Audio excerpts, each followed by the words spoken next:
Bom dia, que bom poder chegar aí na sua casa. Estamos aqui no programa Mensagem de Esperança com um quadro muito especial, Café com o Pastor. E abrilhantando esse momento está aqui o Dr. Tassos Licurgo. Ele é professor da Universidade Federal do Rio Grande do Norte e agora está também lá na Universidade Oral Roberts, nos Estados Unidos. E também Públio José, que é jornalista. Vamos estar aqui entrevistando o Dr. Tassos Licurgo.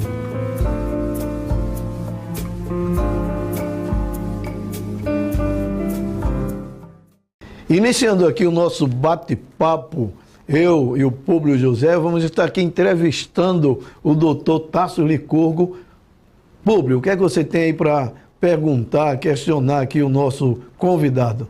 Bom, muito bom dia, uma satisfação mais uma vez estarmos aqui e gostaria de indagar ao doutor Tassos a questão da conversão dele. Ele era, a informação que eu tenho é que ele era ateu, aquele ateu convicto, aquele ateu durão.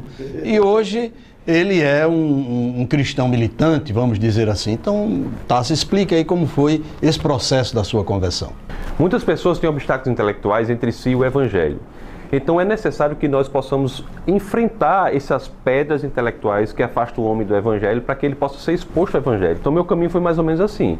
Eu estudei essas coisas como ceticismo e ateísmo e cheguei à conclusão que era necessário muito mais fé para ser ateu do que para ser cristão.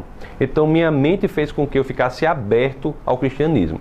É claro que nós temos que achar a ponte entre o cérebro e o coração. Uma vez que o cérebro está apto a receber o cristianismo, automaticamente você tem que achar o caminho que leva ao coração. E aí Deus trabalha em sua vida e você recebe Cristo como Senhor da sua vida, como expressão máxima da verdade. A própria Bíblia, me permite só dizer isso, em 1 de Pedro, capítulo 3, verso 15, diz que a nossa fé não deve ser uma fé cega. Ela diz que você deve estar preparado para apresentar as razões da esperança que há em você, as razões da sua fé.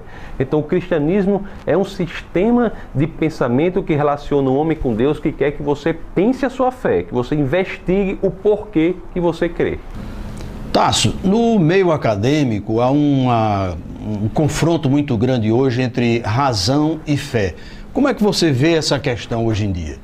Muitos acham que razão e fé são coisas opostas, que estão em lados opostos, em situações absolutamente inimigas, o que não é verdade. A razão leva à fé. Como eu já disse, as Escrituras querem que você seja preparado racionalmente para que dê sustentação àquilo que você crê. A fé vai além da razão. Segundo Hebreus, a fé é crer naquilo que você não vê. Agora, o fato de ir além da razão não quer dizer que é contrário à razão. A razão é fundamento da fé. Agora, a fé vai além, porque depois que ela se fundamenta racionalmente, ela passa a se fundamentar na sua experiência pessoal com Deus, no seu relacionamento com Deus. Então, não há nenhuma oposição de razão e fé. Ambos se complementam. A fé vai além da razão, vai à frente da razão, mas não é contrária a ela.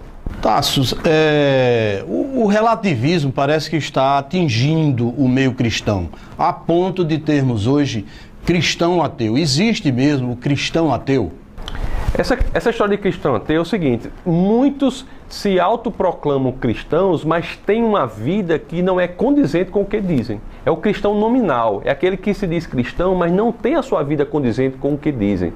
A Bíblia e as Escrituras de modo geral e a própria figura de Jesus Cristo exigem um certo agir de acordo com as Escrituras.